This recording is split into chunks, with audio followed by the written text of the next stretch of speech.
نفع و نقصان کا اصل سرچشمہ 26ویں حدیث راہ عمل سے ان ابن عباس قال كنت خلف النبی صلی اللہ علیہ وسلم یوما فقال یا غلام انی اعلمک کلمات احفظ اللہ یحفظک احفظ اللہ تجدہ تجاہک اذا سألت فاسأل اللہ وإذا استعنت فاستعن بالله واعلم أن الأمة لو اجتمعت على أن ينفعوك بشيء لم ينفعوك بشيء إلا قد كتب كتبه الله لك ولو اجتمعوا على أن يضروك بشيء لم يضروك إلا بشيء قد كتبه الله عليك۔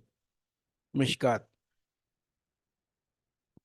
ابن عباس رضی اللہ عنہ فرماتے ہیں کہ ایک دن جب کہ میں آپ کی سواری کے پیچھے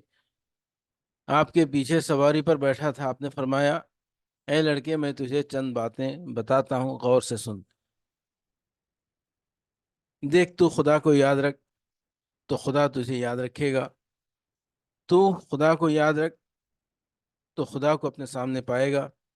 جب مانگے تو خدا سے مانگ، جب تو کسی مشکل میں مدد کا طالب ہو تو خدا سے مدد طلب کر، خدا کو اپنا مددگار بنا، اور اس بات کا یقین کر کہ لوگ متحدہ طور پر تجھے کوئی نفع پہنچانا چاہیں تو وہ تجھے نفع نہیں پہنچا سکتے سوائے اس کے جو اللہ نے تیرے لیے لکھ دیا ہے۔